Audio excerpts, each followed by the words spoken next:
сайн байцгаана уу хүүхдүүд.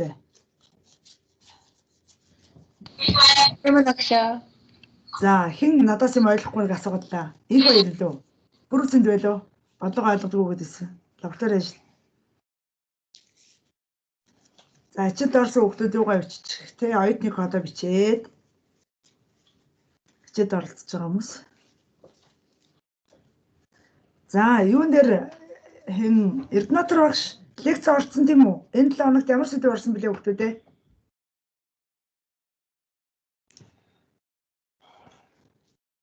Хариулах юм байна уу?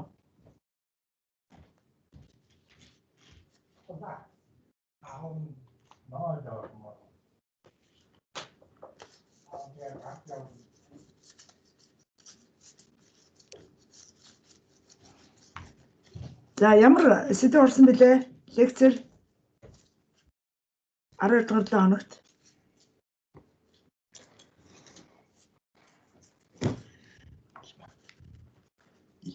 Нөгөө type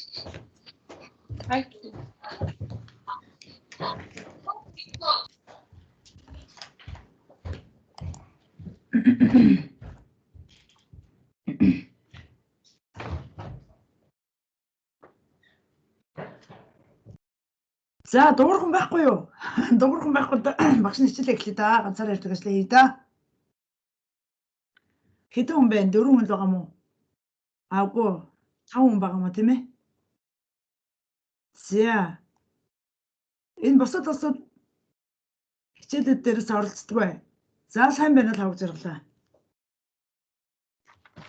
Сайн байна өгш. За өнөөдрийн хичээлийн сэдэв болохоор зэрэг юу байх вэ гэхээр юугаа орно штэ. Рекурсын талаар лекц орсон тийм үү хөвчүүд ээ?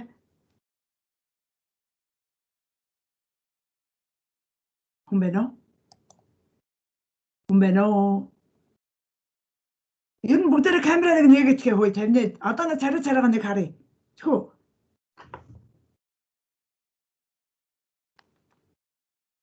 За сайн уу Чимбата? За шин. Хин бэмбэрэн чи уур сайн уу? За ашгүй өнөөдөр аваа хэдэн урж ирж байгаа шиг. Шаар өчтөр би дата ангаалах гэсэн хичээл давтаа. За камера хараа нээгээд би энийг харчил байсан тийм нэ. Дөнгөж орноосоо босч байгаа мөгүй үстэй бүгд ихэнх нь өглөө хичээлтэй гэж яриадсэн шүү дээ. Тэгээд бид нар лабораторид ажиллаа орохгүйгээр би далтаа орохгүйгээр өөр өдөр ороод байгаа шүү дээ. Камера нээ яа.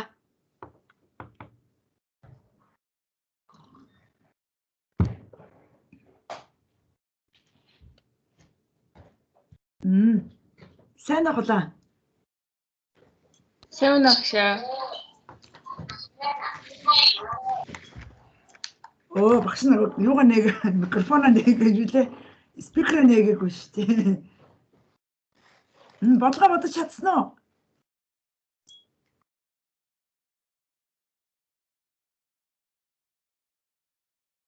Байна уу? За сайн бүрүүлсэндээ. Миний юу яг л шүү дээ. Миний яриа сонсогдож байна уу? Сонсогдож байна. За одоо ярьж тий. За. Хичээл хэрэг нөхдүүдээ ядарч гинөө.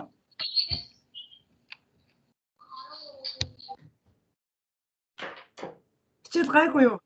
Ядарч гинөө.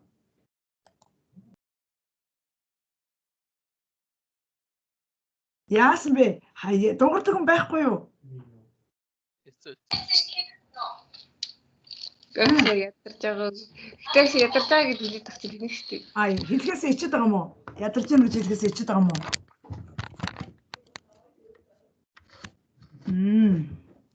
За.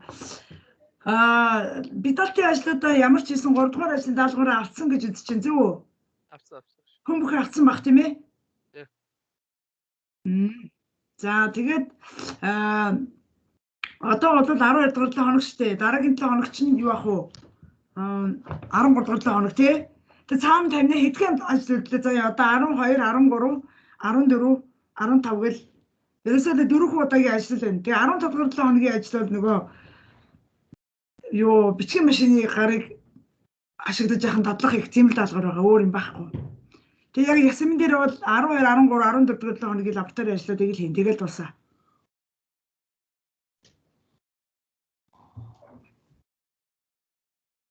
Юу вэ да? Би өгсөн ч чам. Солигдсон болов. Тий.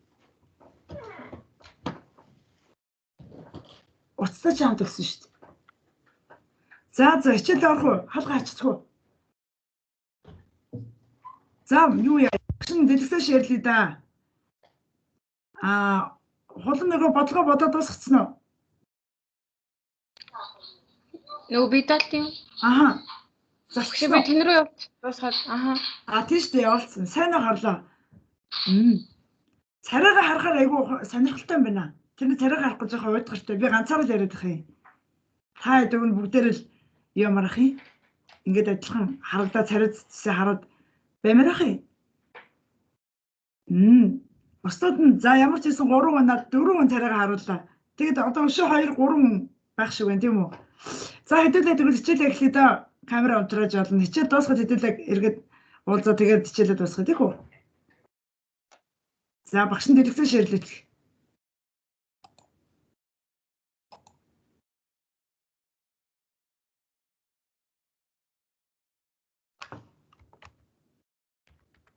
За одоохоо. За харагдаж байна уу? Харагдаж байна. За Иркурсын талаар лекц орцсон баха. Би зөвхөн танилцуулга хийгээд цаашаа үргэлжлүүлээд явъя гэж бодож байна агшин. Иркурс. За Иркурс болохоор зэрэг юу хийдэг байлаа хүүхдүүд ээ? Ямар юм Иркурс гэдэг гэдэг байлаа? Энд за Иркурс болохоор зэрэг яг уу ямар нэгэн функц дотор өөрийгөө дууддаг функц. Одоо нэг функц бичлээ шүү дээ. Бичсэн функц дотор тэр функц тодорхой үйлдэл хийж байгаа шүү дээ. Хийж байгаа үйлдэлүүд дотроо яг гол үйлдэлээ хийхдээ гол үйлдэлтэй өөрийгөө дахиад өөр дотроо дуудчихдаг. Тэр үйл ажиллагааг л ихээр Иркурс функц гэж нэрлэдэг. Иркурс функцийг маш олон одоо програмчлалын хэлэнд, ерөөсөө бүх програмчлалын хэлэнд ашигладаг. Ер нь бол нэг имийг одоо юу гэдгийг нэг үйлдэлийг олон хийхгүй тулд яг үхэр зэрэг Иркурсыг ашигладаг. За тэгээ Иркурсыг ашигладаг одоо юу гэдгийг ямар кодчлээд ихээр зэрэг одоо мод өгдлийн төрөл нь мод төрлийн өгдөл, граф төрлийн өгдөл зэрэгт явах хэрэгтэй. Өөрөөр хэлбэл одоо шатлсан зохион байгуулалттай бүтцтэй одоо өгдлүүдтэй ажиллахад за бүтцтэй тийм програм бичихэд явах хэрэгтэй. Юу энэ Иркурсыг их ашигладаг. Ер нь бол тэгэхээр ерөөсөө өөр дотроо өөрийгөө дууддаг тэр одоо функцийг юу гэж нэрлэдэг байгаа юм хэрэг рекурсив функц буюу рекурс функц гэж нэрлэдэг байгаа. Рекурсив гэж нэрлэдэг. Энийг Эрдэнэторог ширдсэн байгаа. За энэ жишээ байна л да. Энэ жишээн дээр болохоор зэрэг юу яатсан байгаа. Энэ за ингээд main дотор ингээд юу гэх вэ? Энэ функц дуудаж байгаа байхгүй юу? F гэдэг функцийг дуудана. Энэ функц нь main дотроос рекурсийн функц руу орчиж байгаа байхгүй юу? Энэ функцийг дуудахаар зэрэг юу хийгээд байгаа юм гэхээр энэ хамгийн түрүүний нөхцөл бол энэ одоо рекурс функц одоо дуусах нөхцөл, төгсөх нөхцөлийг эхлээд шалгадаг. Эхлээд энэ төгсөх нөхцөлийг шалгаад энэ төгсөх нөхцөл биш байх юм бол өөрийнхөө дууддаг үйлдэлийг хийж байгаа. Энэ дотор рекурс rec хаалтан дотор x гэсэн функц байгаа байхгүй. Энэ функцийг энд дахиад өөрөнд дуудсан байгаа байхгүй. Энэ f тэнцэх нь x-ийг үржих нь rec гэдэг энэ функцээ өөрийг нь дуудана. Тэгэнгүүт програмын удирдлага хаана очтгийг хэрэг нөгөө рекурс гэдэг функц чинь дахиад өөрөө ажиллаж байгаа байхгүй юу? Дахиж ажиллаад тэрэн дээрээ x-ийн утгаа шалгаад x-ийн утга нь нэгтэй тэнцэг байвал нэг гэсэн утгыг буцаагаад бусад тохиолдолд бол яг уу тэрний өмнөх утгыг унших жишээтэй. Ингээд энэ функцийг дуудахаар л буцаад энд яг уу энэ үйлдэлээ хийгээд буцаагаад энэ үйлдэлээ энэ буцаас x нэгтэй тэнцэг байх юм бол энэ үйлдэлийг яг хэвээр хийн энэ үйлдэлийг хийнэ гэдэг ингээд буцаах утга нэрээ хийгдээ. Өөрөөр хэлэх юм бол хамгийн анх бол main дотроос ингээд дуудагдахад энэ функц дотроо өөрөөгөө x дотроо x-ийн утга болгон дээр энэ функцийг явах хэрэгтэй. Рекурсив гэдэг функцийг дуудагдах тохиолдол болгонд дахиад нөгөө функц рүү өөрлөгөө хандаал нөхцөлөө шалгаад явчихдаг гэсэн үг.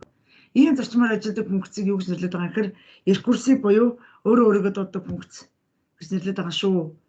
Энийг лекцэн дээр ярьсан байх гэж бодож байна. За тэгээ шууд жишээгээр тайлбарлая багш нь. За нэг хэмжээс массив элементүүдийг рекурс ашиглаж хэвлэх. За тэгээ энд юу ашиглах юм гэхээр зэрэг массив ашиглана. За рекурс ашиглах функц бичих. Тийм бичих нэ тийм үү. За ийм үйлдэлүүдийг хийх нэ. За тэгээд энэ бодлогонд хэрэглэгдэх юу болвол бодлого юу массив болвол error гэдэг нэртэй max size гэсэн хэмжээтэй бүхэл тоон төрлийн утга авдаг массив байх нь. За энэ дээр NE2 болохоор зэрэг элементийн тоо ба элементийн дугаарыг төлөөлөх хувьсгч байх нь. За тэгээд print array гэдэг нэртэй функц бичсэн байна. Энэ маань нөгөө recursive функц маань гэсэн үг. За тэгээд энэ функц бол яг 3 аргументтэй.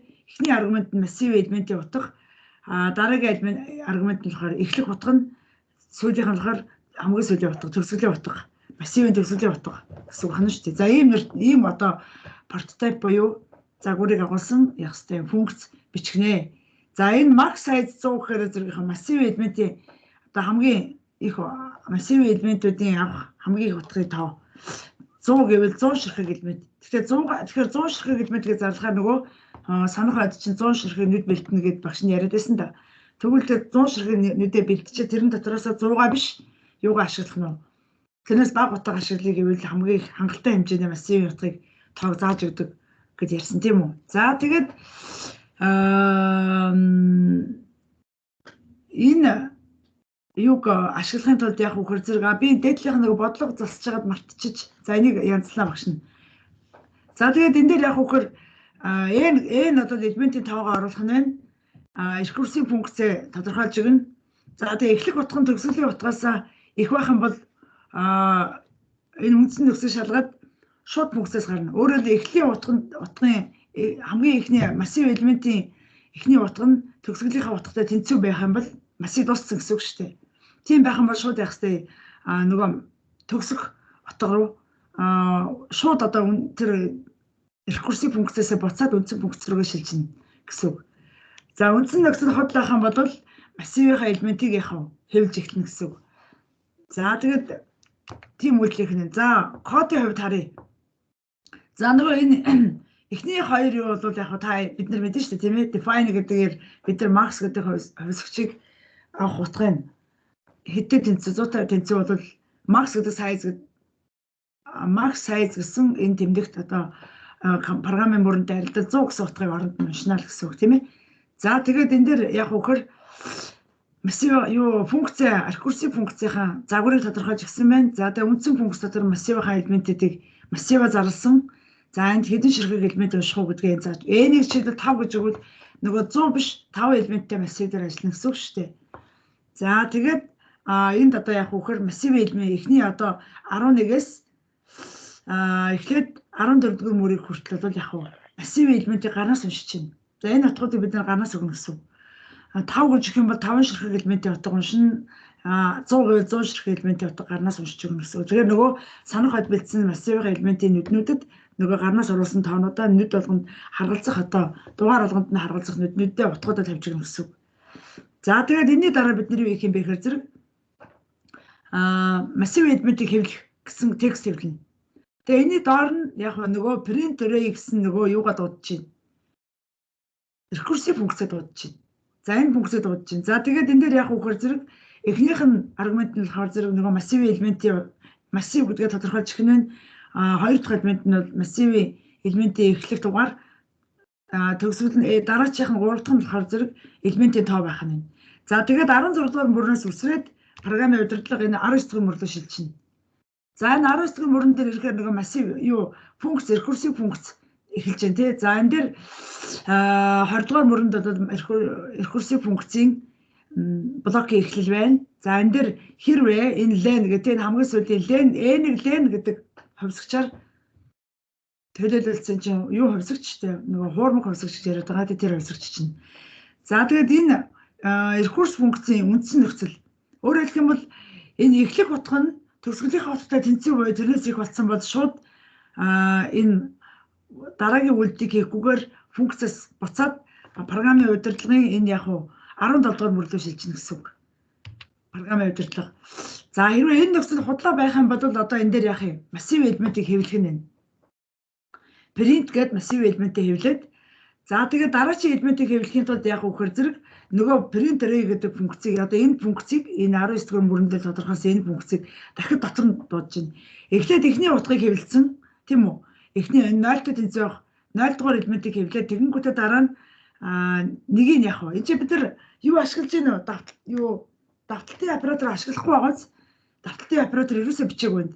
За тэгээд дараагийн утгыг авч ийн. Дараагийн утгаа аваад дараагийн утга нь одоо яах вэ? Одоо энэ 27 дугаар мөрийг уншингууд эргээд програмын удирдлага 19 дугаар мөрөндөө шилжинэ гэсэн. Тэгэнгүүтээ нэгдүгээр утга нь n-р утга тэнцсэн үү, тэнцээгүй. Тэгвэл энийг хэвлэнэ. Тэгээ нэг дэх элементээ хэвлэнэ. Эхлээд 0-ыг хэвлэсэн одоо нэгийг хэвлэнэ. За тэгэнгүүтээ дараагийнх нь яг уу дахиад нэгээр нэмэгдэж нөгөөх чинь нэг байсан чинь нэгээр нэмээ 2 боллоо. 2 болонгууд дахиад програмын удирдлага энэ чинь 19 дээр ирэнгүүтээ дахиж уншаад 2 дахь элемент нь одоо магадгүй len-ийг 5 гэж өгсөн бол 2 5-аас их биш учраас энэ үйлдэл хийгдэхгүй шууд 2 дахь утгыг 3 дахь утгаа хэвлээд тэгээд 4 дахь утга 5 дахь утга гэдэг бүх утгыг ингээд энэ дотроо дахин дуудаж хизээ одоо энэ len гэдэг энэ хөлсөгчийн утга start гэдэг хөлсөгчийн утгад тэнцэнэ. Тэр тохиолдолд програм энэ return гэдэг команд яг уу ажиллаад програмын удирдлага хаш очих энэ 17 дугаар мөрөн дээр очно гэсэн. Тэгээд код дуусна. Өөрөөр хэлбэл бүх элементээ хэвлээд дуусчлаа гэсэн үг байна шүү дээ. За ингэж ажиллана гэсэн. За хэдүүлээ энийг шивж үзэх үү? Ойлгож байна уу хүмүүстээ? За энэ дээр тэгвэл бодлогоо шивж үзье. Тийм ээ, бодлогоо шивж үзье. За тэгээд энэ дээр юу яах вэ гэхээр зэрэг шинээр код үсгэе. За зэрэгсээд явах уу хүмүүстээ? Тэгээ багшаа. За тэгээд энэ дээр юу яах вэ гэхээр recursive гэд нэр өгчий. Recursive гэд жишээ нэг өгч. Жишээ нэг гэж нэр өглөө та нар өөрсдөө хүссэн нэрээ өгчөж болно тийм ээ. За тэгээд энийг хадгаллаа. За биднэрт энэ дээр шинээр юм юу байх вэ гэхээр зэрэг нөгөө define гэдгээ зааж өгнө. Тавилаа define за тэгээд max size байгаа тий. Max size гэд энэ хөлсөгчийн авах утга нь хэд ажиллах юм? 100. За тэгээд дараагийнх нь болохоор зэрэг нөгөө функц зааж өгнө шүү дээ. Void тийм ээ. Print array гэдэг чинь massive гэсэн үг тийм үү? Тийм ээ. Тэрийг мэдж байгаа үстэй. Massive гэсэн үг. За тэгээд энэ massive элементийн авах утга нь бол int төрлийнх буюу massive-ийн нэр нь болохоор зэрэг r гэдэг нэртэй байх нь тийм ээ. За тэгээд дараагийн элемент нь болохоор зэрэг int start гэдэг нэртэй хувьсагч. Дараагийн хувьсагч нь int len. За энэ нэртэй хувьсагчтай massive буюу функц ашиглагдах нэ биднэрт. За тэгээд энэ юун дээр болохоор зэрэг бид нар ямар юу ашиглах юм бэ гэхээр use the recursive function.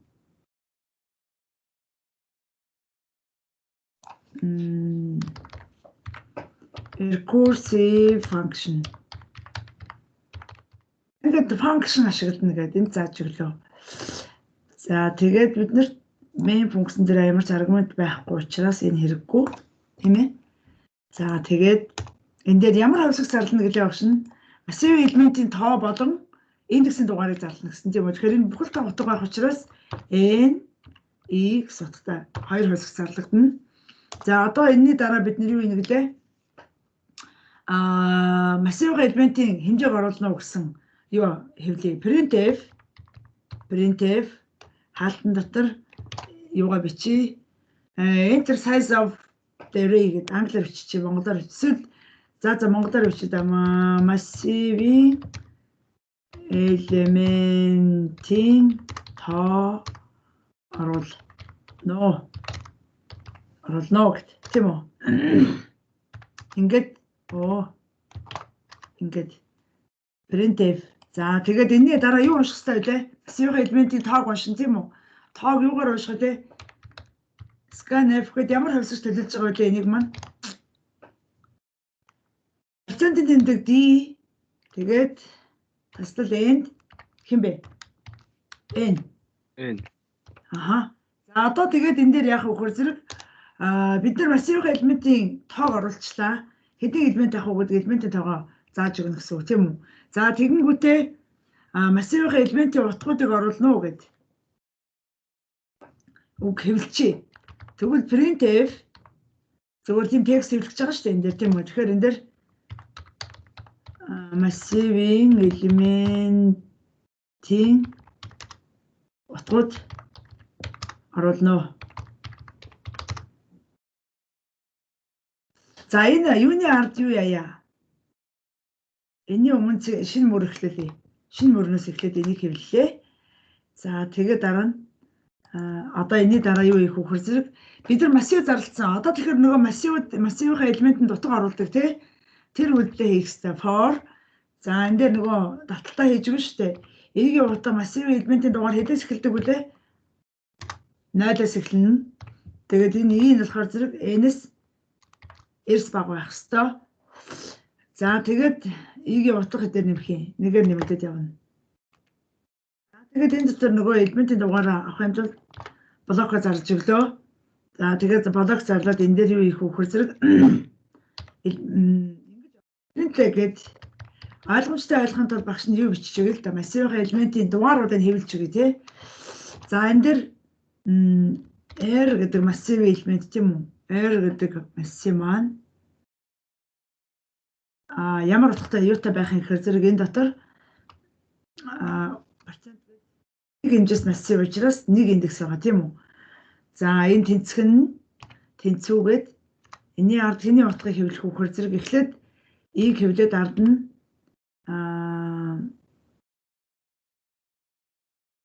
E-г хэвлэн штэ. E тэнцүү гэдэг текстийг хэвлэнэ. 0 тэнцүү хэдүү, 1 тэнцүү хэдүү, 2 тэнцүү хэдүү гэдэг текстийг хэвлэнэ гэсэн. Тэр утгыг хэвлээд энэний ард нь scanf гэд юу хийж хөхөр зэрэг процент D яг гэвэл массив элементийн утга бол бүгдээрээ бүхэл та утга. Бүхэл та утга учраас D гэж аавна тийм ээ. За энэний ард болохоор зэрэг процент юу? N-ийн тэмдэг тавилаа. R гэдэг нэртэй массив. Би энэ дээр массиваа зарлаагүй юу? Уучлаарай энд би аягүй том алдаа хийсэн юм шүү. Энэ ихэндээ шүү дээ нөгөө массиваа зарлаж гисэн та яад анзаарсангүй юу? Энэ зарлаагүй шүү. R гэдэг нэртэй массив зарлана тийм үү? Массив маань ямар хэмжээтэй байх юм гэхээр зэрэг нөгөө max size шүү дээ. Max size энэ массивын элементийг 100 элементтэйгээ зарлаж өгөх хэрэгтэй. Энийг зарлахгүй бол энд ойлгохгүй шүү дээ. Тэгээ энэ тэгээд массивын элементийг яг уу зарлаж өглөө E. За энэ scanf-ээр бол нөгөө A0 дээр харгалзах утгыг гарнаас уншина. A1 дээр харгалзах утга гэдэг ингээд хэмжлэнгээр N хүртэл буюу N-ийг 8 гэж өгсөн бол 0-оос 7 хүртэл яг бүх утгуудыг дугаарт харгалзах утгуудын гарнаас уншина гэсэн үг. За одоо энэ ингээд үндсэн одоо массив дээр хийх үйлдэл ерөнхийдөө дууссан гэсэн үг. Одоо бидний зарласан массив бол элемент утгатай болсон гэсэн үг. За энэ утгатай болсон элементэн дээр бид нар юу хийж өгөх ёстой вэ гэхээр зэрэг тэр элементүүдийг буцаагаад дэлгэсэн хэлэх гээд байгаа юм баггүй юу? Тэхийн тулд яг үхээр зэрэг энэ зүгээр л хялбархан багаас printf энэ бодлогыг өөр аягүй олон юмд ашиглаж болно. Printf за тэгээд яг энийг бид нар дараа нь юу ажиж болно л доо. Дахиад бодлогын жоохон өөрчлөлт явчих дундуур багш нь эхлээд нэг ингээд эхний хэлбэрийн за тодорхойлоод тайлбарлаа ярьчих. Тэгээд одоо энд яг үхээр зэрэг массивын элементүүдийн утгууд массивын элементүүдийн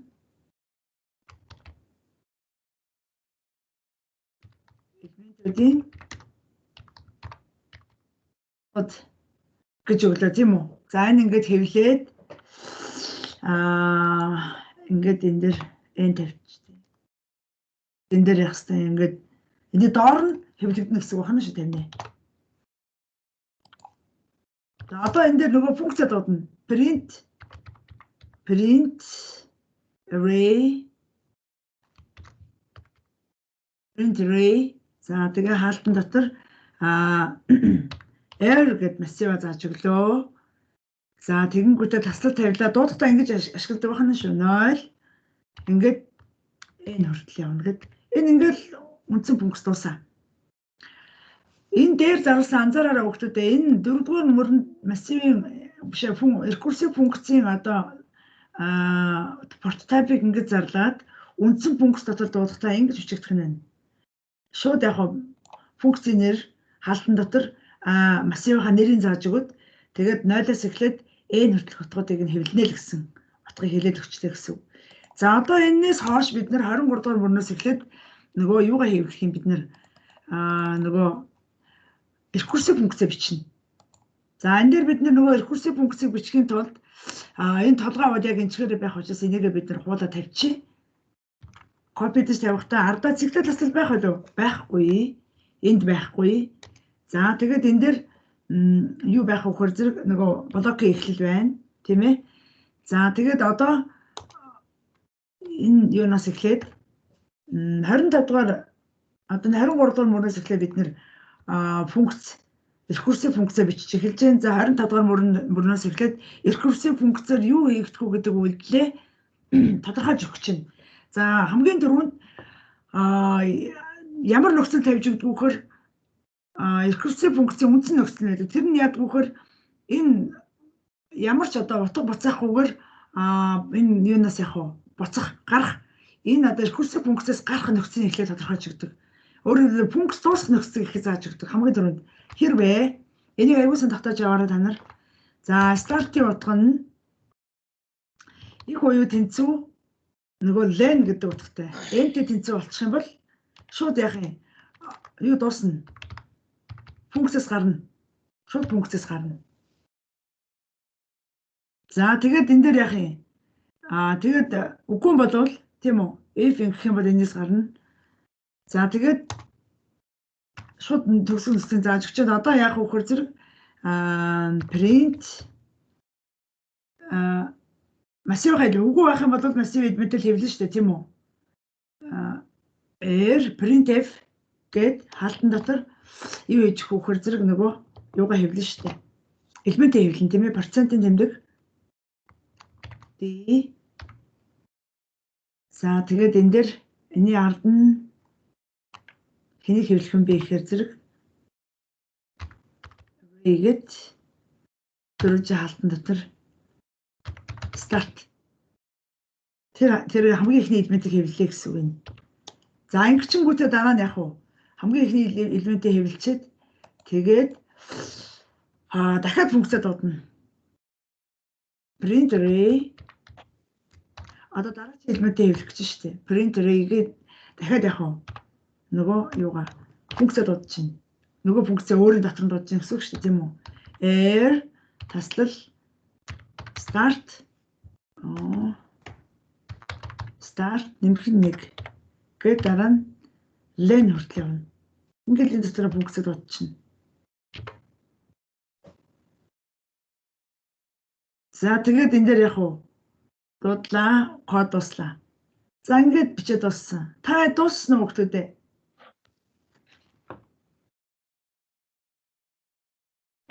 Дуслаа. За тэгвэл комплект хийгүү. За комплект хий. За энэ болохоор зэрэг main recurse гэдэг нэр өгчий. Recurse гэдэг нэг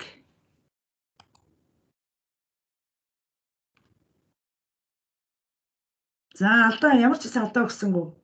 За тэгээд юу хий? За элементийн тавгаа оруулна уу гинэ. За энэ дээр бид нэр юу хий л да.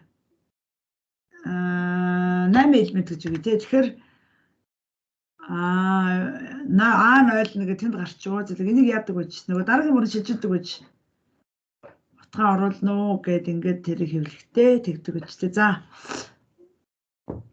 За 1 2 3 4 5 6 7 элементийн утгууд нь 1 2 3 4 5 6 7 8-ыг хэвлэлсэн. Энэ доор массив элементийн утгуудыг энэ доор хэвлэлсэн. Харагдж байгаа биз? За энийг жоох айтайхан болгоё. Оруулт нүгэнгүүтээ энэ дээр юу хийх юм бэ гэхээр зэрэг доор нь ингэчи.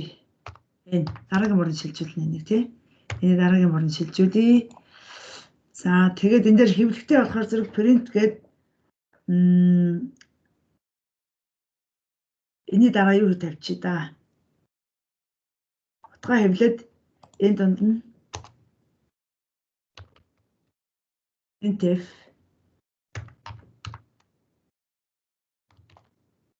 энэ дотор нь дараагийн мөрөнд шилжүүлнэ даач.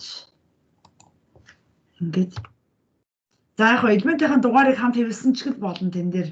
Тэгвэл түрүүний энэ өмнөх бишрэлтэй адилхан бичгэлийг гэсэн үг 5 гэдэг чи тий. Тэгээд за одоо 0 гэдэг ороос эхэлж чинь тийм үү? 0 1 2 3 4 элементүүдийн утгууд нь 0 1 2 3 4 гээ хэвлэлчлээ. За та нарах болж гинөө? Болж юм. Болж чинь тий. Шээ минийх болдгүй. Яасан алдаа гарсан юм байна уу? Юугаа хардаа, кодоо сайн хардаа эргээд. Үгүй. Нөгөө комплайт хийхээр нөгөө шал өөр юм гарч ирээд байгаа. Би танд дэлгэцэн ширлээ харуулчих уу? За тэг.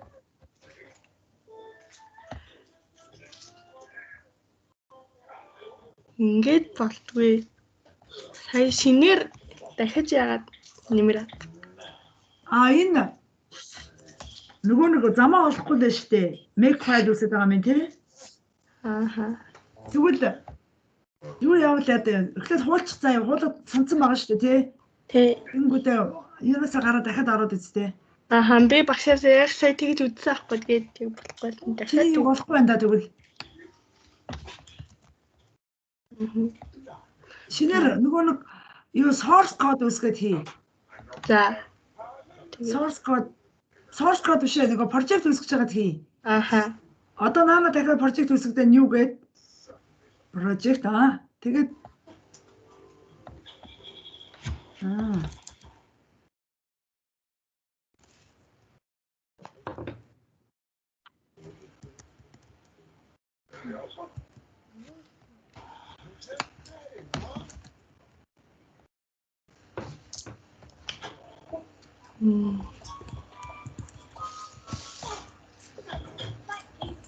Ингээд энэ нөгөө файл хадгалах замаа олох болохоор ингээд ядаргаа болоод дээ шүү дээ. Яалаа тий.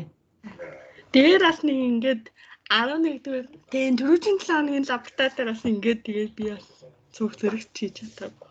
Тэгвэл онлайн юу руу оруулахдаа онлайн нөгөө юу руу онлайн компьютер болоод хийгээд оруулахч. Интернет руу ороод наанаас хайгадах. Яг ямар нэртэйг багсан сандгүй ямар ч байсан C компайлер гээд хайчих.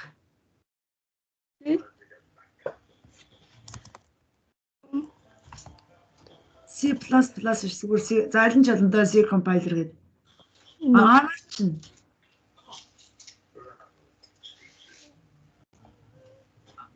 Тэр одоо юугаа хууч тавиад ажлын дэжтэй. Бүгдийг ойлгочоод тэгж болно. Ноо. Аль нь юм бэ? Энэ юм уу? Run. Наалтаа юм бата.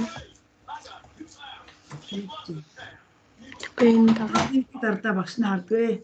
Тэгэхээр яриад хамрын контрол юм Энэ тентгээд алдаатай бичсэн болоо энэ дээш нь яг дээшлүүлт юм болоо маус.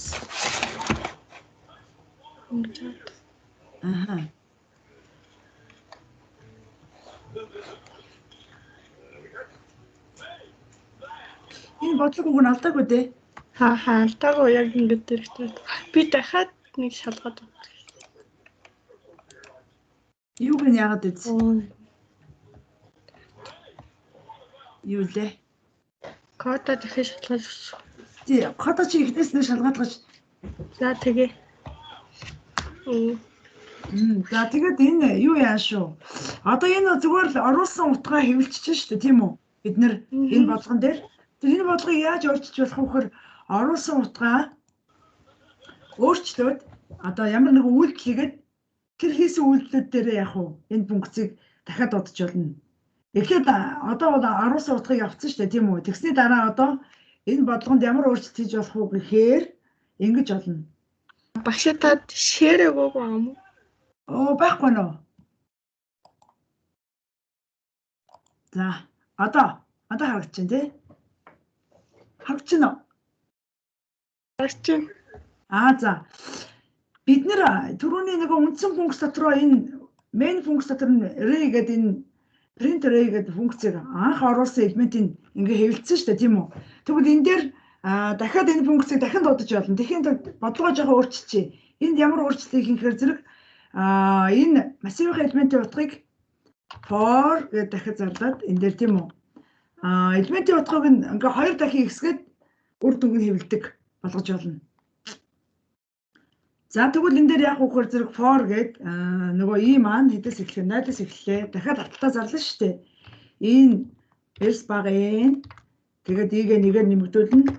За энэ дотроо яг үхээр зэрэг бидний гарнаас оруулсан утгыг 2 дахин нэмэгдүүлээд буцаагаад хэвлэе. Тэгэхээр зэрэг дэлгэцэн дээр нэлээд хэдийн хэвлэгдэн шүү дээ тийм ээ. Тэгээд энэ дээр яг үхээр зэрэг ингээ 2 дахин ихсгэн гэдэг чинь яа гэсэн үг вэ? I тэнцэх нь r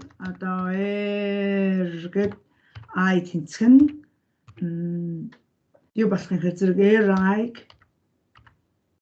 энийг үржих нь 2 дахин ихсгэн чинь яа гэсэн үг вэ? Хорд нь үржүүлнэ гэсэн үг үстэй. Тийм шүү дээ. Тэгэхээр ингээд үржүүлээд хадгалчихъя. Тэгэнгүүтээ энийгээ дахиад дутчихъя энэ функцийг. Хаана дутах вэ гэхээр зэрэг энд ингээд дутна. За энэ болохоор зэрэг хоёр энэ текстийг хэвлээл та бас энд нь тий. Энэ юм. Энэ жоохон өөрчлөлт орж байгаа шүү тэмнэ. Ингээд массив элементүүдийн 2 дахин ихсэн утгууд гээд ингээд энийг оруулчихъя.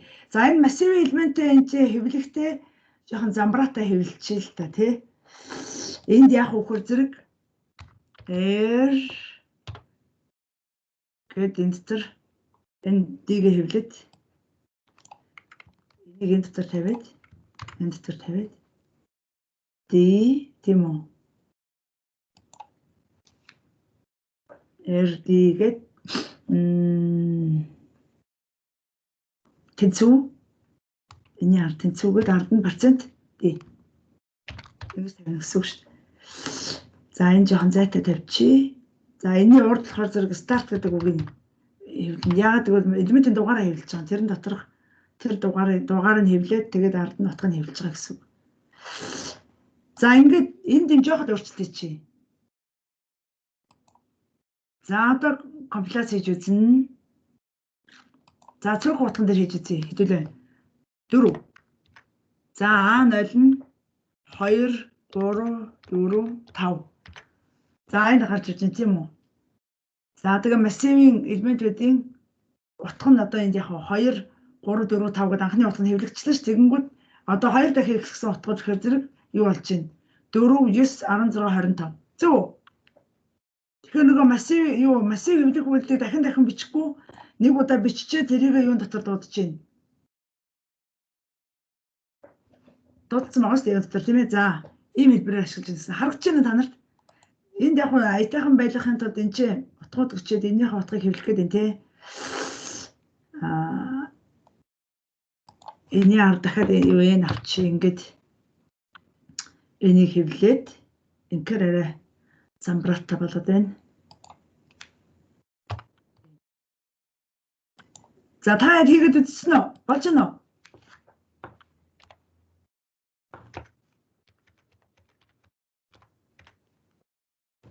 Элементүүдийн утга нь 2 4 6 8.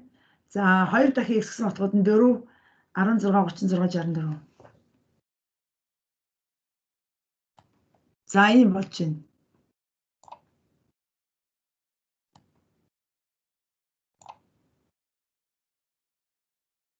Болж байна хүүхдүүдээ. Тэгэхээр энэ функцийг айгүй массивын функц юу утгууд хэвлэдэг функцийг ингээд рекурсив функц биччихвэл хэдэн ч удаа хэдэн ч юмд ашиглаж болох нь шүү дээ. Нэг програм дотор. Одоо хэрвээ бид нэр рекурсив функц ашиглаагүй бол энэ дотор яг юу дахиад явах хэрэгтэй. Үйлдэл хийх хүс. Эсвэл энэ үйлдэлийг ингэж болно. Одоо утгуудыг уншичаад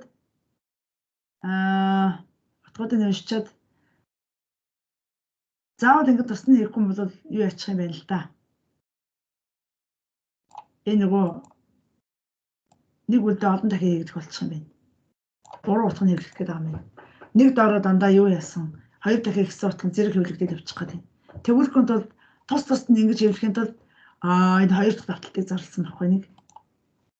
Хэрвээ энэ давталтанд эхний энэ давталтын дотор энэ хоёр дахин үржүүлдэг юм энэ эхний энэ давталт энэ утгыг уншсан дараа хийчих юм бол юу хэвлэгдэх вэ гэхээр ямар уучлал гарах вэ? Утга нь яаж хэвлэгдэх вэ? Ингэж тусдаа ингэж хэвлэгдэхгүй хоёрын дор хоёр дахин ихсэн 4, 4-ийн дор хоёр дахин ихсэн 16 гэдэг энэ утгууд ингэж хэвлэгдээд дахиад энд хэвлэгдэх болчиход байгаа байхгүй юу?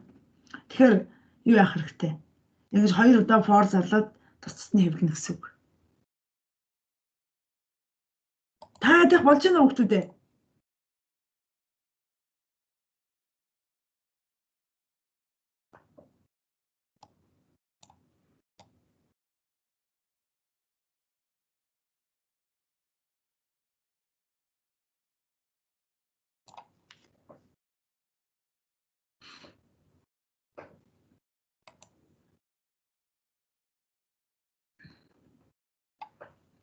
За энэ жишээгээ ингэж л юу яах нь вэ? Дараагийн жишээ. За presentation руу орох уу? За ингээд үр дүнгийг бид нар хартсан.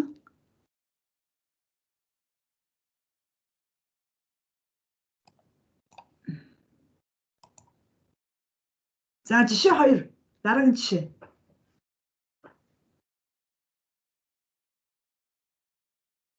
За дурын бүхэл тооны факториал олж хэвлэх бодлогыг рекурс ашиглаж бодох гэж байна.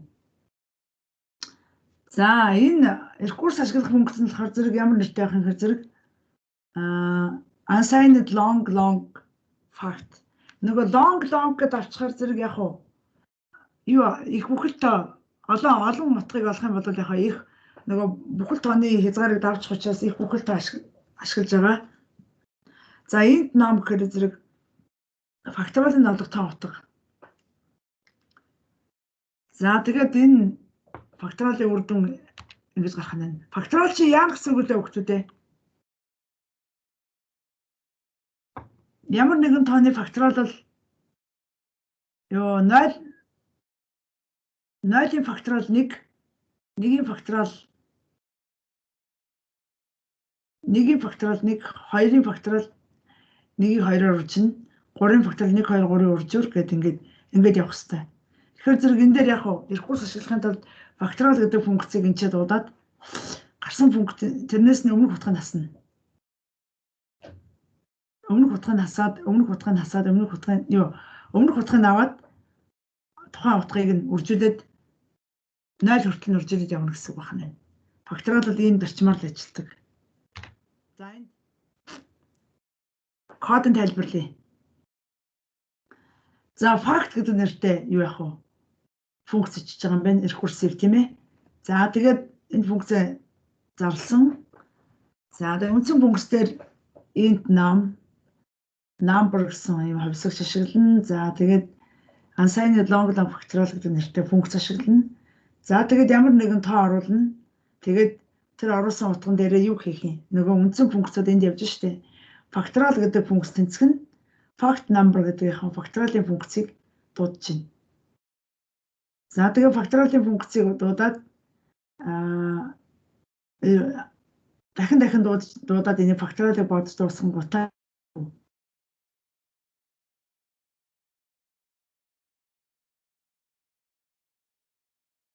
гэсэн факториал дуудангууд за хэрвээ number-ийн утга 0-тэй тэнцвэрд 1 гэсэн утга утсан. Ямар нэгэн одоо 0 тооны факториал бол 1 байдаг.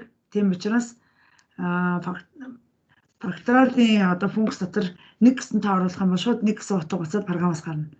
За үгүй бол тэр тэр утгыг үржих нь тэрний өмнөх утгаар нь үржих гэсэн. Хойноос нь урагшаа явж гэсэн.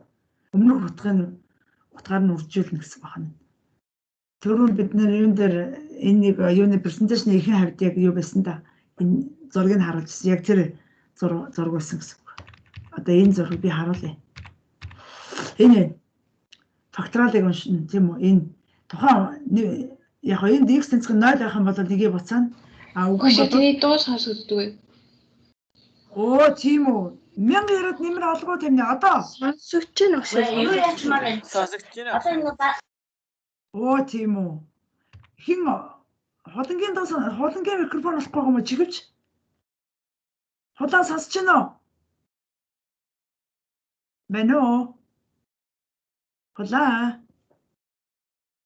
За энэ юу байж тэ хөлтөдөө өмнөх утгаар нь тухайн утгыг уншуулна. Үржүүлэл тэгээд энийг өмнөх утгаар руу шилжингүү дахиад нөгөө функц ингээд дуудагдаад явдаг. Одоо саяын тэр факторал дээр бол энэ факторалын ажлын зарчмыг бол яг энэ зургаар ингээд өрслөөд харуулсан байгаа байхгүй. Тэгээд утгаа шууд main руу буцаагаад тэгэл тэндээс явах хэрэгтэй утгыг аваад эртөө нэгэд энэ дээр буцаана гэж байна шүү дээ тийм үү. Одоо эндээс энэ одоо юу гэх вэ? Нөгөө факторалын функц уншиглаа. Энд хэрэг нэг биш 0-тай тэнцээ байх юм бол нэг гэсэн утга буцаана. Үгүй юм бол тухайн утгыг яг хөө тэрний өмнөх утгаар нь үржүүлнэ. Өмнөх утгаар нь үржүүлэхэд дахиад нөгөө функцэд дуудаж байгаа. Тэгэнгүүт функцийн удирдлага энд ирлээ. Энд ирээд юу гэх вэ? Нөгөө бодолтой бодоод өмнөх утгаар нь үржүүлсэн утгаа буцаагаад энд авчирлаа. Авчирсныхан дараа утгыг нижээ яг хөө main функц руу буцааж байна. За яг ийм зарчмаар ажиллаж байгаа гэсэн үг. Энд яг ийм зарчмаар ажиллаж байгаа гэсэн үг байхгүй. Сая одоо миний яриад байгаа юм өөрөөр хэлэх юм бол өмнөх утгаар нь л үржүүлнэ гэсэн үг. 5 гэдэг юм бол 5-ыг үржих нь 5-ын өмнөх утга буюу 4. Дахиад 4 хизээ дуусгах гэхээр зэрэг энэ x-ийн утга нь 0-тай тэнцэлтэй явах хэрэгтэй. Энэ үйлдэлгээ давтагдаад хийгээд нэг гэсэн үг. Дахин давтагдаад хийгээд нэг гэсэн үг. 0-тай тэнцсэний дараа шууд явах уу?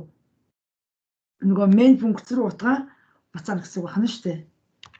За энэ одоо кодоо эргээд харъя хэдэлээ. Код энд байна тийм ээ. За тэгээд хэрвээ number-ын утга 0-тай тэнцээвэл нэгийг буцаана. Үгүй юм бол энийг яг өмнөх утгаар нь үржүүлсэн утгаа буцаагаад байна гэсэн үг байна шүү дээ. Үржүүлэл батан 5 бол 5-ыг үржих нь 4, буцаж ирлээ 4-ыг үржих нь 3, буцаж ирлээ 3-ыг үржих нь 2, буцаж ирлээ яг 2-ыг үржих нь 1 0 гэдэг ингээд явах нь шүү дээ. За ийм маягаар үргэлжлэж ажиллана гэсэн үг байхгүй юу? За тэгвэл энэ кодыг бичих хэдүүлээ. Хийж үзэх үү?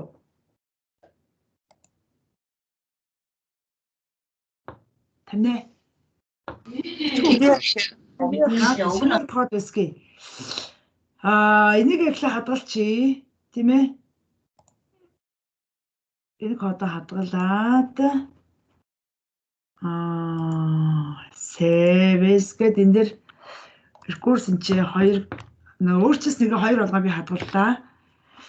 Тэгэнгүүтээ одоо шинээр код үсгээд project үсгэн шинээр project үсгэхгүй дахиад түрүүний нөгөө хорлогийнх шиг болчиход байгаа байхгүй миний хас энэ хадгалгаатай рекурс жишээ 3 гэдэг ингээд өглөө yes no шавар. За энэ дээр бид нэр юугаа хийх вэ гэхээр зэрэг нөгөө бодлого шивж үзье тийм ээ. За бид нэр энэ дээр юуг ашиглах юм гэхээр зэрэг using recurse function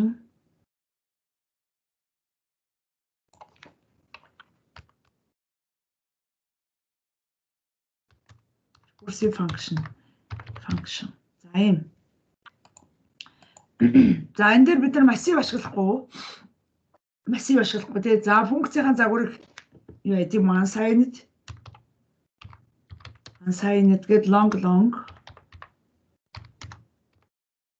гээд long facts factorial гэсэн үг тийм factorial-ийн функц энэ дээр int гээд numb. За энэ ганц аргументтай функц чинь. Түрүүн бол 3 аргументтай функц ашиглагдсан тийм ээ. Та хэд мэдж байгаа. За тэгээд одоо энэ дээр юугаа хийх вэ гэхээр зэрэг үндсэн функцийг тодорхойлъё. За энэ чинь юу байж болох вэ гэхээр зэрэг int numb. За тэгээд unsigned init long factorial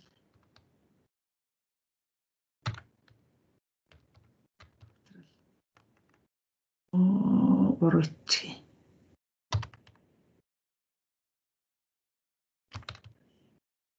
Хавсагч сарлж байгаа.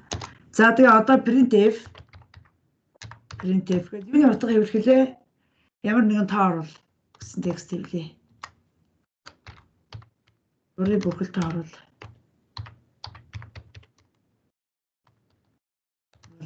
Ороод гэдэг шахахгүй нь шүү дээ тий. Багш нь хэлж байгаа тий энийг ингэж хийж байгаарэ гэж ярьсан шүү дээ тийм үү. За тэгээд scanf гэхэд энэ дотор бүхэл тоо оруулах учраас процент d байх хэрэгтэй тийм ээ. За тэгээд таслал тавилаа. Энэ дээр end number-ыг оруулаа. За одоо энэ дээр бидний юу хийх юм бэ гэхээр зэрэг factorial гэдэг хавсагчаа олохын тулд энэ хавсагчийн утгыг уншихын тулд яг fact гэдэг нэг функц дуудана. Fact дотор number гэдэг. Fact number. Тэгэл үндсэн функц тусаа ш. Тэгээд энд нэг үр дүнгээ хэвлэх хэрэгтэй тийм ээ. Printf эхлээд яг үхэр зэрэг ингээ шинэ мөрөнд шилжүүлж хагаад factorial of is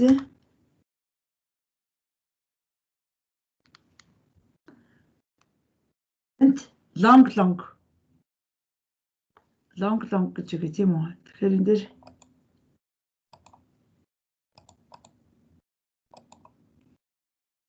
яаж ч хөөхөр зэрэг процент гээд LLU тавилаа энэний оронд юу хэ нам гэдэг тэр тооны factorial нэгэд factorial гэдэг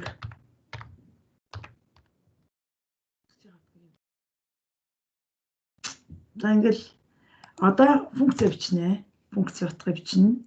Функц утгыг бичихын тулд яг үхээр нөгөө энэ дээр заруулсан factorial-ийнхаа функцийнхаа юу гэж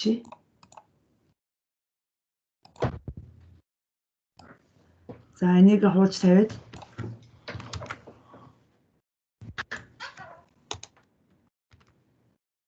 за тэгээд энэ даавар бидний юу хийх вэ гэхээр зэрэг нөгөө блокка зарлана. За одоо хамгийн эхлээд ямар нөхцөл бичдэг гэлээ? Ямар нөхцөл заавал байх хэрэгтэй гэлээ тамнэ? Энд ямар нөхцөл бичих вэ? Хүн байна уу? Эхлээд ямар нөхцөл бичих лээ одоо? Үгүй та дундцсан уу? Одоо энэ ямар нөхцөл бичих ёстой вэ? Бичих ёстой гэлээ.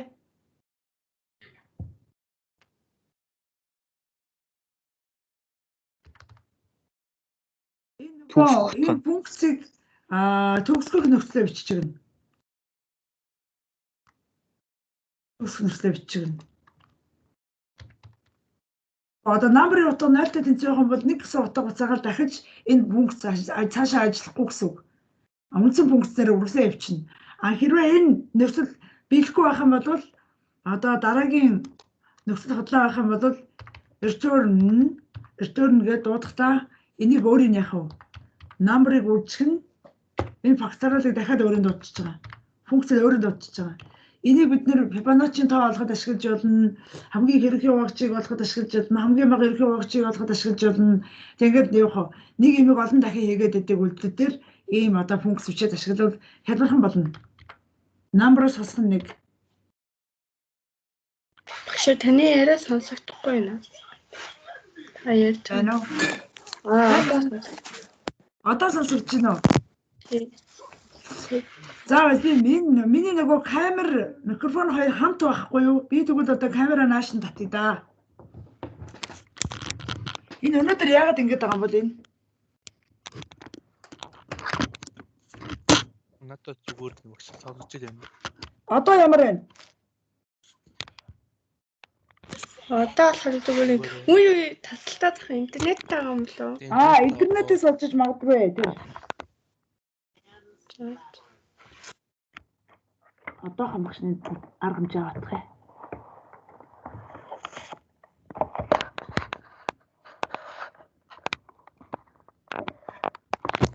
Одоо нөгөө дэлгэцээ харуулахгүй болохоор дэлгэцийн цаанаас хүн байгаа ч юу байхгүй ч мэдэхгүй юм яриад байхаар онцгүй муу гэж одоо аль болохоор ямиг нөгөө нэг бодтой байх санаатай багш нь үзээд байгаа юм л да. Тэгээд камера харуулад дэлгэцээ харуулад өөрийгөө харуулад яриад байгаа байхгүй. Тэгэхгүй бол хүмүүс нөгөө нэг унцаад байгаа юм.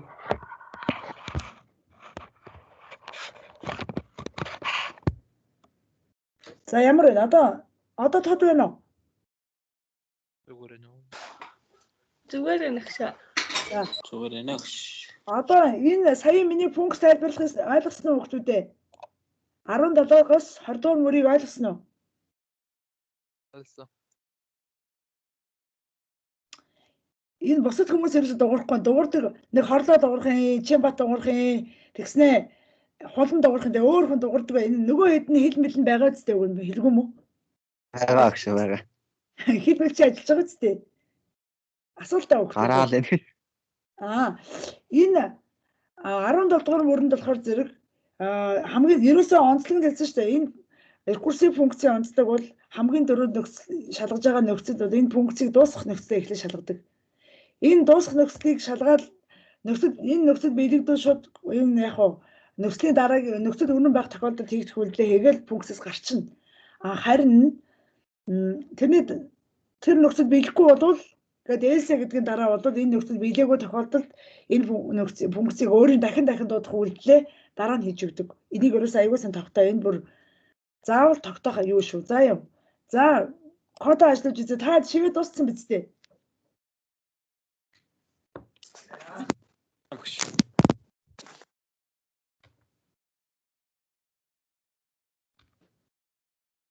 Курс 3. За.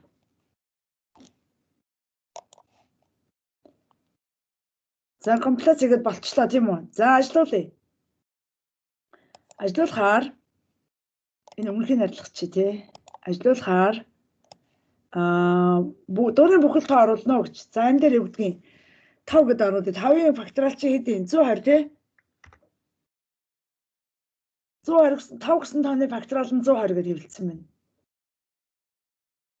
За энийг Монгол болгоод өөрчлөлт хекстэй Монгол болгоод өөрчлөлөө тий.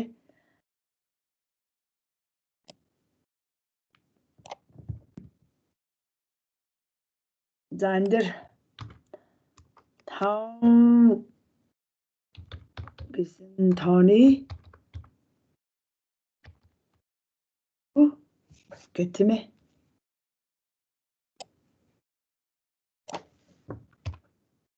Тэнцүү гэж байгаа энийг хэлж болно. За одоо тэгээд дахиад хийгээд үзье тий одоо. За энэ дээр юу гэдгийг.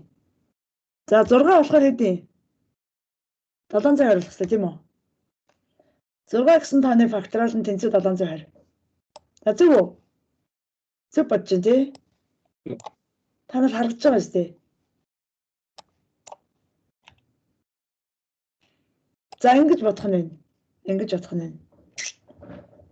За өнөөдрийн хичээлийн үед ойлгож байна уу? За лабораторийн нөгөө юу байгаа шүү дээ.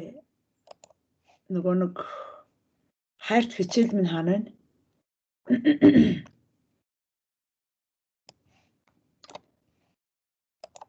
За энэ дээр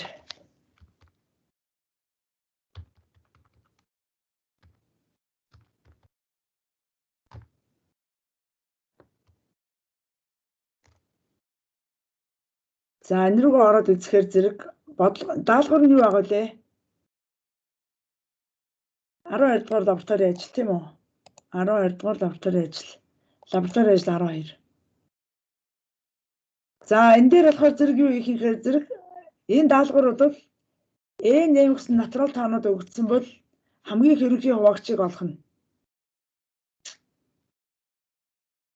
За тэгээд R нь яг уу N-ийг N тоог N хуваасны бүхэл үлдэгдэл бол хамгийн хэрэгний хуваагч нь одоо яг уу ийм тэнцвэрлийг ашиглаад хамгийн хэрэгний хуваагчийг олдог рекурсив функцийг бичих нь байна.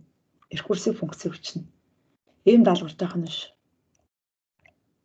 За өчтөр хин 11-р лабораторийн ажил надаас асуусан байсан тий.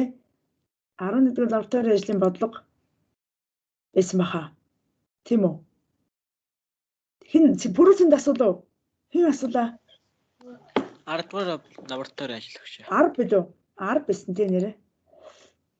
Бүрэлдэхүүн асуусан байсан. Жишээ програм болохоор зэрэг бид нар энэ ч бас юунд бодож үзсэн л дээ. Ангид бодож үзчихсэн хичээлүүд бодлогонууд байгаа. Даалгавар нь болохоор зэрэг хараа ийм байхгүй юу? A1-ээс AN хүртэлх яг уу N ширхэг элементтэй дараалал тийм үү? Массив гэсэн үг шүү дээ.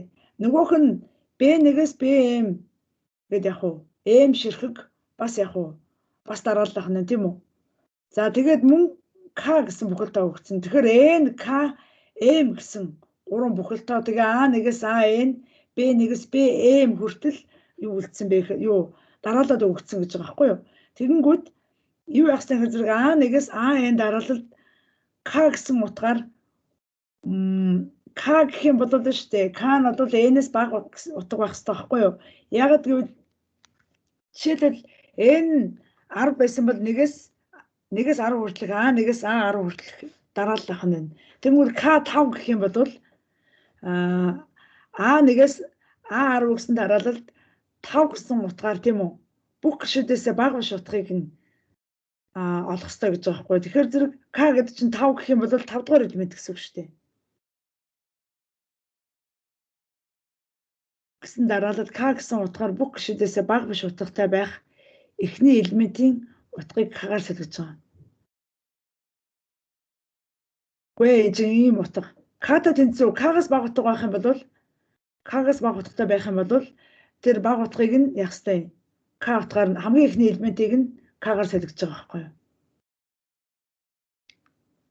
10 гэсэн утгыг бас B1-ээс BM гэсэн дарааллыг бас өөрчилнө гэсэн үг. Энэ юун дээр өмнөх жишээн дээр нь болохоор зэрэг ижлэгийн элементүүдийн солилцсон байсан биз дээ. Тэ?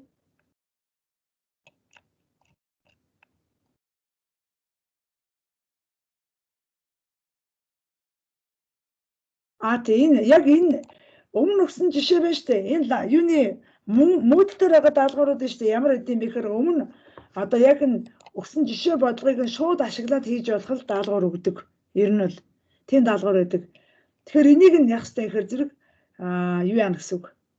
Энийг ашиглана гэсэн үг байхгүй. Энэ болохоор зэрэг яасан хамгийн хоттой тэнцээ утга байх юм бол тэр элементийг хэвлж авангуудаа дугаар нь хадгалж авангуудаа тэр элементийн дугаарыг тэр дугаард харгалзах элементийг 0.5 болгоод өөрчилсөн байхгүй юу? Ер нь бол яг тэрнтэй адилхан яг K гэсэн дугаар өглөө K нь бол N-ээс бага байх хэвээр. Шинэ K N10 K5 байсан бол 5 дугаар элементийг яах хэвээр. Тэр 5 гэсэн утгаар нь солино гэсэн үг байхгүй юу? 5 дугаар элементийн утга магадгүй гарнаас өгөхөд 4 ч юм уу 8 ч юм уу 100 ч юм уу тийм утгатай байсан байж болно. Тэгвэл тэрийг 5 гэсэн утгаар солино гэсэн үг шүү дээ. Энэ өмнө өгсөн бодлого байна да. Жишээ бодлогон дээр шууд тэрийг ашиглах хэрэгтэй байхгүй юу? Энэ жишээ бодлогоо эхлээд ойлгочих. Тэгээд тэрэн дээрээ юугаа тавиад үз. Одоо энэ яг сольж байгаа хэсэг нь энэ шүү дээ. Жишээлбэл тэр дугаар дээрх элементийг юунд яах юм? Тэрнээс хойших бүх элементийг 0.5-аар нэмж байгаа байхгүй. За би энэ бодлогыг тайлбарлая тэгвэл энэ та нарт тод харагдаж байна уу? Томсох уу? За багш нь энэ бодлогыг тайлбарлаж өгөөж өгвөл ийм байхгүй юу? Энэ болохоор зэрэг массив элементүүдийг уншдаг нэг функц байна. За тэгээд тэр функц нь юу хийх юм бэ гэхээр зэрэг яах юм? Гарнаас массив элементүүдийг уншина. Энэ функц бол read elements гэдэг функц. За тэгээд дараагийнх нь болохоор зэрэг элементийн утгыг сольдог функц. Энэ бол нөгөө бас функц нь өмнө өчсөн байна. Нөгөө загварыг бичихгүйгээр загварын орон шууд функцээ тодорхойлоод өгсөн байна шүү дээ.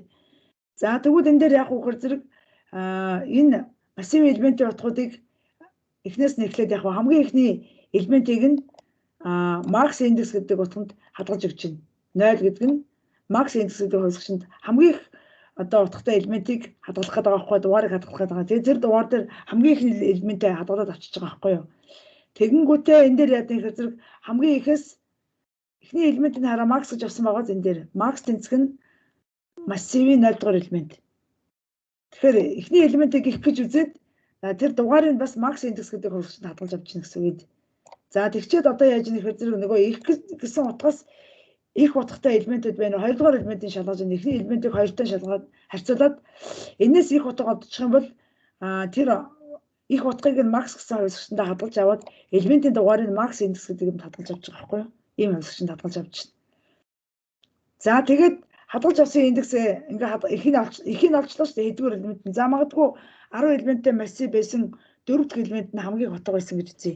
Тэгвэл 4 дахь элементийн дугаарыг яг уу 4 дахь уу элементийн дугаар нь бол 3 болно шүү дээ. 0-оос эхэлж байгаа юм чинь 3 болно. Тэгэхээр Маркс индексийн утга 0 Маркс гэсэн хувьсгалчинд бол 4 дахь элементийн утга хадгалагдана гэсэн үг.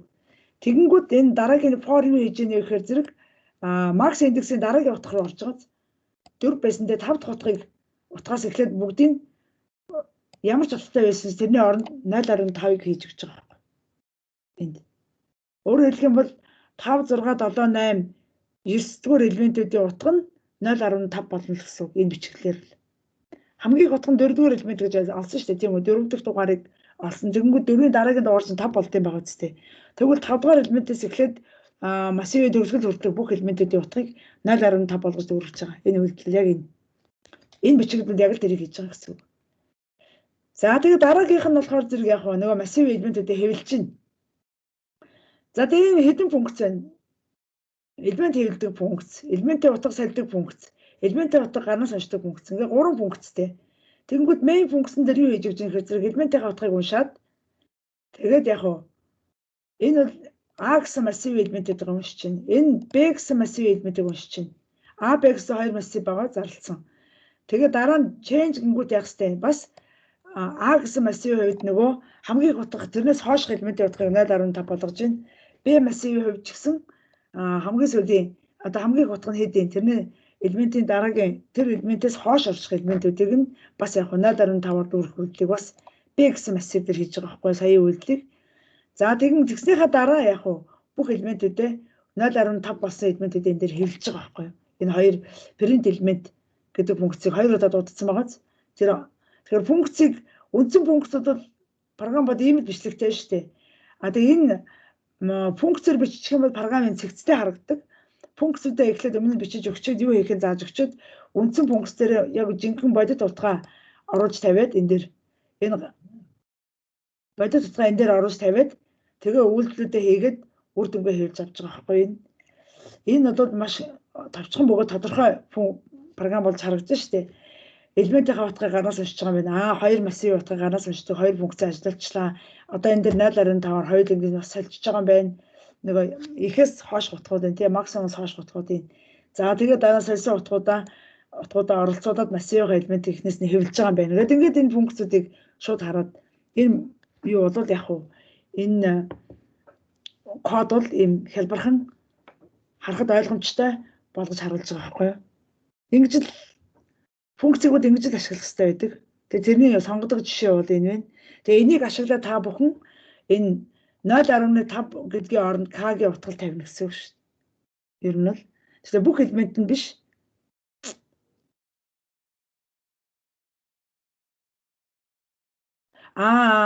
Бүх элемент нь биш үү? К гэсэн утгаас их гэсэн л үг шүү дээ. Бага биш гэхээр зэрэг их л гэсэн үг байхгүй юу? К-гаас их утгатай элементүүдийг нь яг уу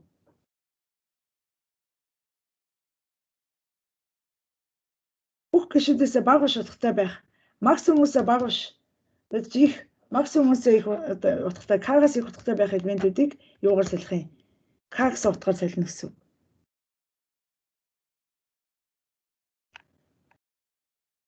Ойлголт авсан уу? Хүрээцэндээ. Миний хэлснийг ойлгосон уу?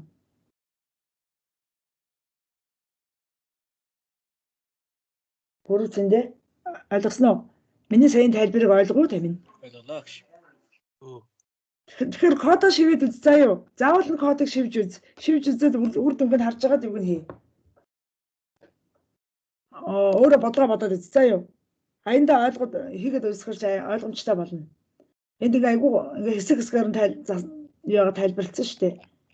Тасаж аваад кодод нь тайлбарлсан байгаа.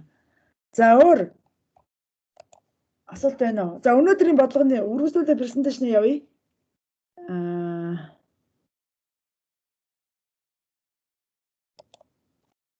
За тэгээд энэ бол бидний сая гаргасан үр дүн. За тэгээд одоо нөгөө өнөөдрийн даалгавар гэрийн ганцхан л бодлого өглөө тамина. Хамгийн хэрхэн хуваагчийг олох рекурсив функц бичнэ. За энийг багш нь алгоритмд би хийсэн. Ер нь гол алгоритмын нэг тэгээд та нар рекурсив функц болгож бичнэ шүү. Функц болгож бичнэ. За энэ дээр юу хийсэн бэ?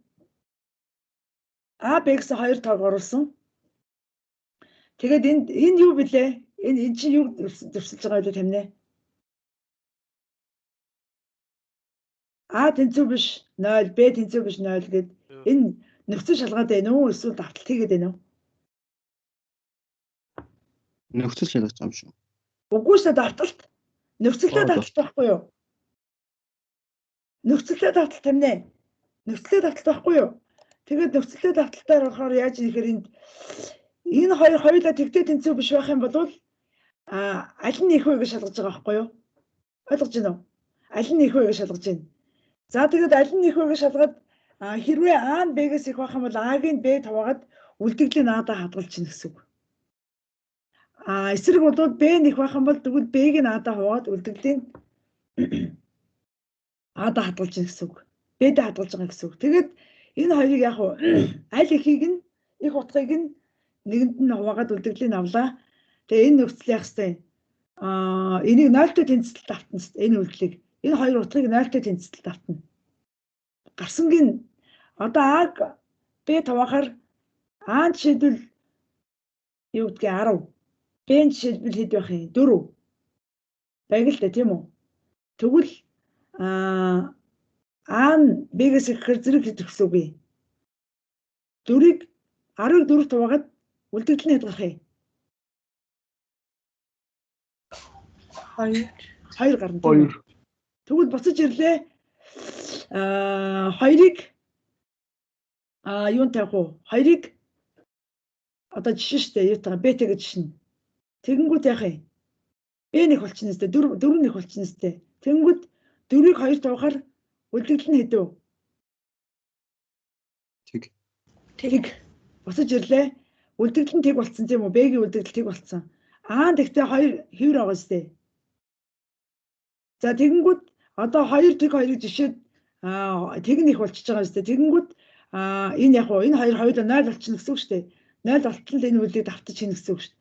0 болчлаа тэгэнгүүт нөгөө хоёр утга чи хооронд нь нэмэхээр 0 дээр 2-ыг нэмэхээр хэдий? 2. Ерөнхий хуваагч нь 2 мөн үү? 14 2-ыг ерөнхий хоёулангийн хуваах ерөнхий хуваагч нь 2 үстэй. Мөн багш. Тий. Ерөөсөө ийм зарчим нь ерөөсөө ийм байхгүй юу? Үлдэгдлийг аваад аль хуваагч байгаагийнх нь үлдэгдлийг аваад хамгийн сүүлийн гарсан хоёр үлдэгдлийн хооронд нэмэхэд ерөнхий хуваагч нь гарна. Тэгэхээр энийг та рекурсив функц болгоо бичнэ шүү. Гол зарчмын багш нь тайлбарлалаа шүү дээ. Боцох төгслөө эхлээ зааж өгнө шүү дээ. Энэ хоёр тэгтээ тэнцүү байх юм бол яах юм? Тэгтээ тэнцлийн үйлдэлийг давтах хэрэгтэй.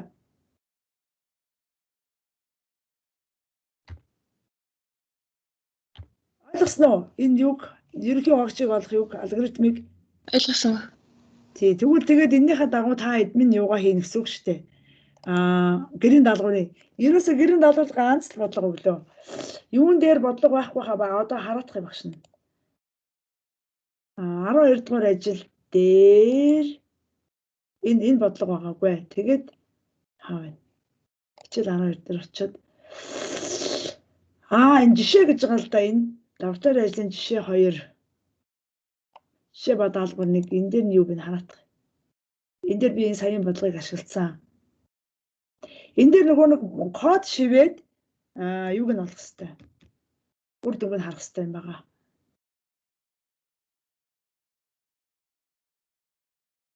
Оо ямар удаа энэ сургуулийн сервер удаан байна уу? Миний интернет удаан байна уу? За энэ нодлонгийн миний бэлчсэн презентацийн байхгүй яг та нар шиг ингээд энэ хавар орсон хүмүүстэд ашигласан. Энэ жишээг би шууд аваад ашигласан юм аа. Тэгээд энэ дээр шиний байхгүй байна. Энэ дээр бодлого байхгүй байна. Тэгвэл энэ байх хэрэггүй байна. За тэгээд нөгөөх дээр нь байгаа хараадах. Жишээ 2 дээр нь байгаа.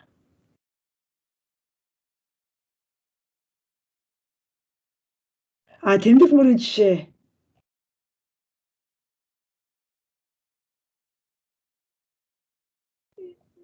Энэ жишээ нь тэмдэг мөрийн жишээ. Энийг бид нэр давтагцсан утгад нь авсан баха.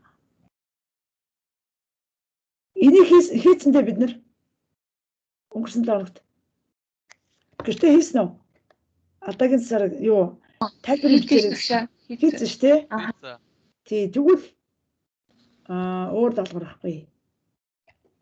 Ганц бодлогоо бод тавина. За юу саяын тэр хамгийн хэрхэн хугацааг болдог юугаар бодчих.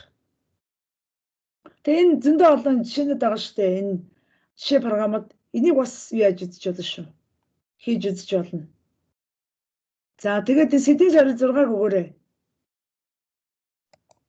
Сэдвийн сарын 6-г 4 сарын 17 хүртэл нээлттэй байгаа. Энийг өгнө. Тэгээд дараагийн 7 хоногт болохоор зэрэг явцын 2 дугаар сарил авна. Явцын 2 дугаар сарил авна. Тэгэхээр явцын 2 дугаар сарын даалгавар юу асуултууд бол 6-аас 12 дугаар 7 хоногийн асуулт юу ойлголтуудаар авна. Лекц болон лаборатори хичээлийн ойлголтуудаар тест авна. За тэгээд юу яана? Багш нөгөө юугаа энэ хавсан сан гэхэд юуг нь өгчнөө. Нөгөө эхний 5-7 хоногийн дөнгө өгсөн байсан шүү дээ. Одоо тэгээд 6 7 8 9 10 дугаар 7 хоногийн дөнгө чинь би нөгөө урьдчилан дөнгөж гаргаад ийш нь оруулчихна. Тэгээд та хэд бол байнга оролцож байгаа учраас та хэдний хичээлийн оролцоо гайгүй байх гэж байна. Даалгавраа хийсэн хүмүүст бол асуудалгүй байх. Бидалтай ажил хамгаалаад даалгавраа өгсөн хүмүүс бол сайн л байх. Тэр даалгавраа өгөөгөө бидалтай хамгаалаагүй болсод одоо яамаар юм. Бидалтай хугацаа дууссан байгаа үстэй.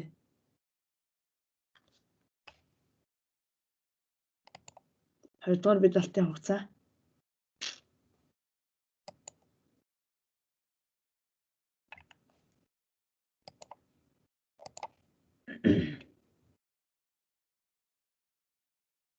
Харин ингээд өчтөр дууссан. Тэгэхээр одоо хугацаа юу яагаагүй.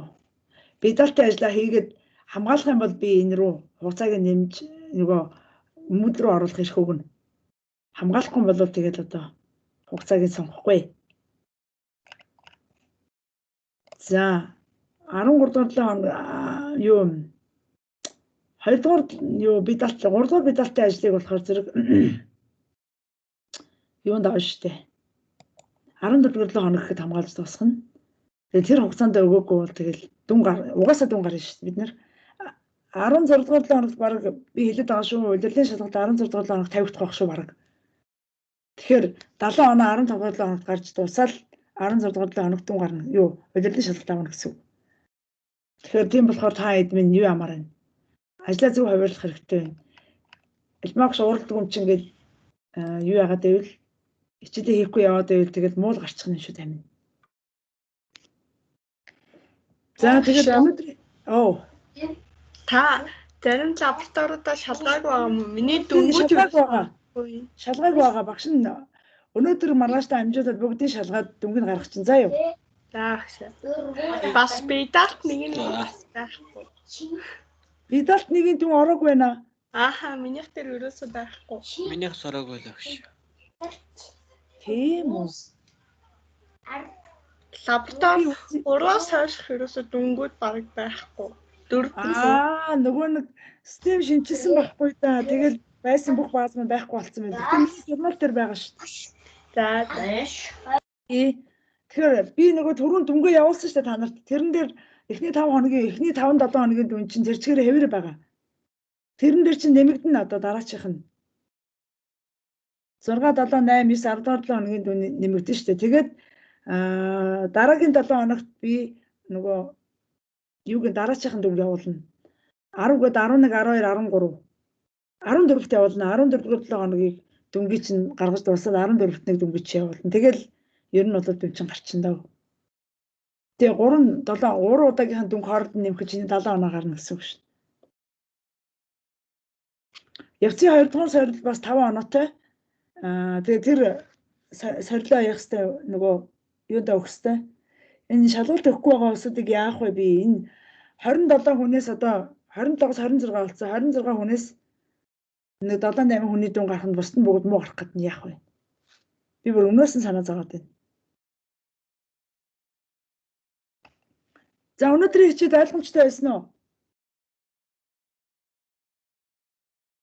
Ойлгомжтой.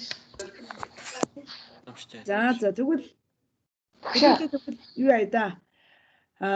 Би 97 хоногтоо юу яагаад өнөө маргааш хоёртоо сууж байгаа та хэдийн нөгөө сүүлд явуулсан ажлуудыг чинь үзээд дүнгийн чинь гаргачаад тэгээд нөгөө Excel sheet явуулдаг штэ дүн явцын дүнгийн performance дүнгээ явуулчихна. Явцын оноог чинь юу юунд тавьчихна энэ.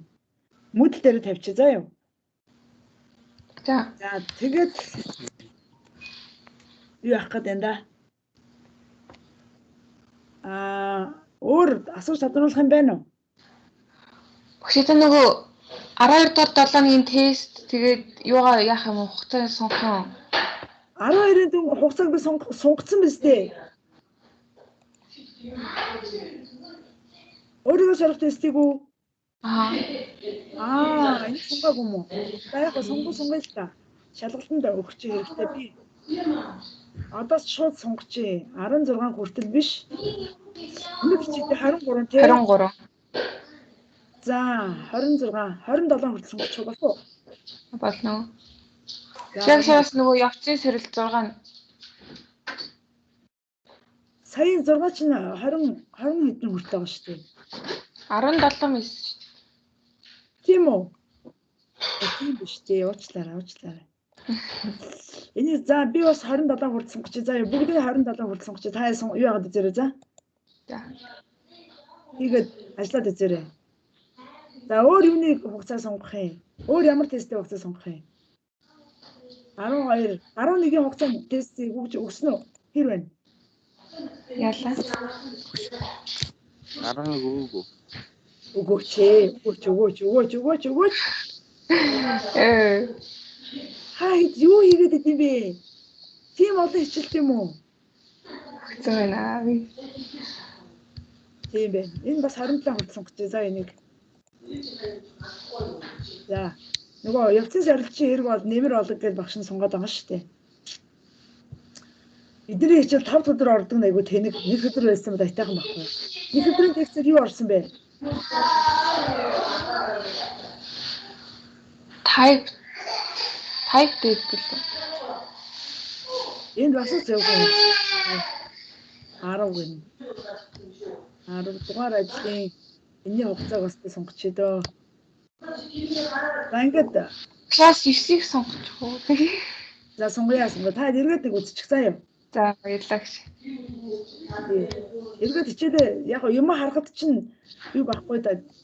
Эргээ сэргээх чи хэрэгтэй л дээ. Багшаа нөгөө 1-5 дугаар 7-ны хичээлийн явцын дүн та оруулсан шүү дээ PDF-ээр. Тэгээд нөгөө зарим ингээд лабуудын ингээд нөхөд оруулсан байвал та тэрийг нөгөө яасан юм журнал дээр. Ер нь журнал дээр нэмчин штэ. За. Тэр үед явуулсан дүн яг хөө тэрүүгээрээ байна уу? Гэхдээ би өөрөө хувийн журнал дээр нэмээд оруулсан байхгүй дүнгийн чинь. За. Тий. Өөр юм хэлсэн болчихоо. Асуух гэсэн чи ойлгоцлоо. За. Энийний өөрийгөө сорих чинь хэдэн хүртэл байгаа? 5 сарын 6 хүртэл шүү. За болно хангалттай юм шүү. 13 их. Би 13 дугаар хичээлээ нээсэн байгаа үстэй. Нийцсэн шүү дээ. Тий 13 дугаар хичээж гэсэн нээлттэй байгаа. Тийм нээсэн мэл. Тий. Тэгээд энэ дээр юу байна? Явцын сарлаа өгнө, сэдийн сарлаа өгнө. Тэгээд ингээд ягаа явчих. За ерөөхдөө гайгүй хаа. Одоо тэгээд багш нь өнөө маргааш тэр бодлогын шалгаад юу явуулчихна. Та эдрүү даалгаврууд чинь бүгдийг шалгаад явуулчихна. За тэгэл гайгүй ах уу. Хичээд оролцож байгаа хэдэн хүүхдээ ямар ч хэлсэн л бомбидгэж байгаа л тэгэл хичээд дуусгах санаатай байна шүү дээ багш нь. За тэгвэл өөр асуух юм байхгүй бол хичээлээ дуусгах уу? За хэлтэр болоо. За баяртай. Баяртай шээ. За Баяртай. Сайхан амраарай.